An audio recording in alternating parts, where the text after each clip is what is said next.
Hello, welcome back again. I hope you had a chance to learn those chords that we learned in the last lesson, the E chord, the A chord and the D chord. And I hope you at least had a chance to practice strumming them and swapping from one chord to the other. Now what I'm going to show you today is a way of strumming with the plectrum which will make your playing sound much more interesting. Because here's the thing, when people first learn guitar, usually they just strum downwards with the plectrum like this.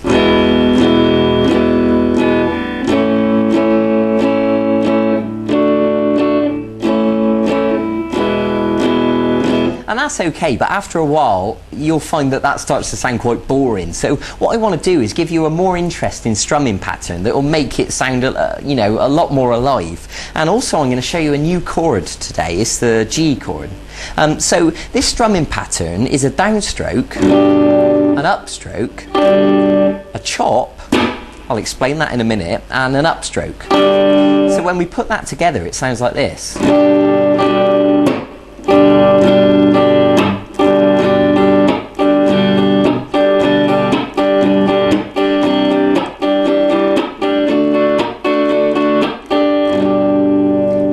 And you can see that it gives it a more interesting sound because the chop is quite percussive. To me it sounds a little bit like a drum kit when the drummer hits the snare, and especially if you're the sort of person that might be busking on your own or playing acoustic guitar, then it's really going to be useful for you to get used to this strumming pattern and it will make your playing sound much better.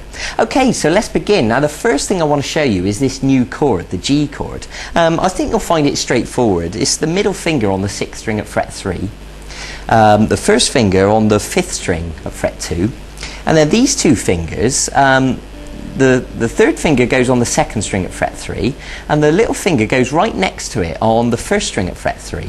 So if you just want to look at that chord diagram next to me just to clarify what those notes are, and you're going to use the plectrum to strum all the strings.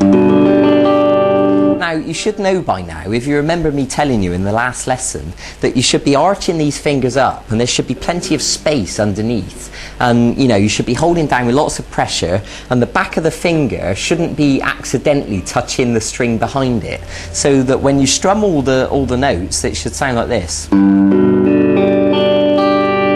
Nice and clean and clear. So if you need to practice that for a second, by all means pause the video and just make sure you got that right. So this strumming pattern, so we're going to strum downwards and then upwards, and then we're going to do this chop. Right, so let me explain that now. Now what the chop is we're going to use the palm of our hand to touch all the strings like this.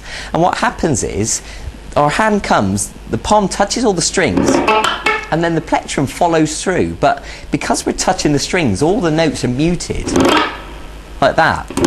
Now you shouldn't be able to hear any notes at all. If you can hear anything like that, then you need to make sure you're holding down on those strings with more pressure, and they should be totally dead.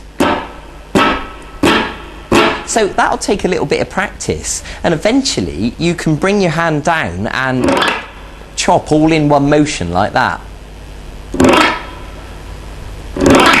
Okay, so just to clarify, I'll tell you again, make sure that the palm of your hand is laying across all those strings and effectively, killing the notes. Okay, so what happens is you're going to practice it until you can do it like that, nice and smooth, all in one motion. Okay, so that's the chop, that's how it works. So when we put that into the strumming pattern, we're going to go down, up, chop, and then up again. So it'll sound like this.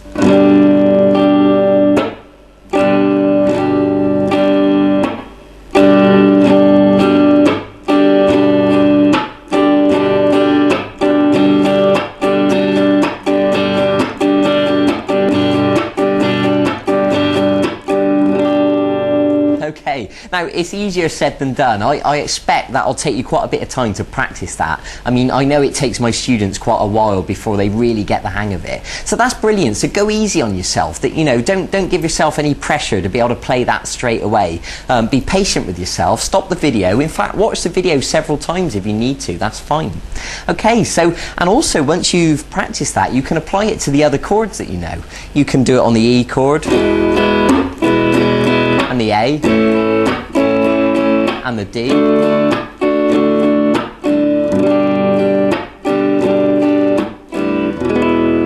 And you're at a stage now that you can start experimenting with these chords, and you can begin to, you know, create your own sequences and start writing your own songs. And as you learn more and more chords, then you'll be able to write more and more interesting songs. Okay, so that's what I want you to do. I want you to practice the G chord, as well as practicing the 3 other chords that we learned before. And I want you to practice that strumming pattern, the down, up, chop, up. And go and get on with that and really dedicate yourself to it. You know, make sure you can really do it smoothly. Okay, and I'll see you in a few days for the next segment of this e-course. We're going to learn something a little bit different. We're going to move away from chords and we're going to learn what's called the blues scale. And I'm going to begin to teach you how to improvise. So it's all going to get more exciting from here on in. So thanks for joining me. Go and get on with that. Go and begin practicing right now. And also, if you want to go and look at the website and check out the archive and see if there's any songs you want to learn, because if you're brave enough to sort of, you know, go and tackle those now, then that would be brilliant, and you can start to build a repertoire of songs that you can play to people, you know, play at parties or whatever. So thanks for joining me. I'll see you in a few days for the next segment of this course. Bye bye.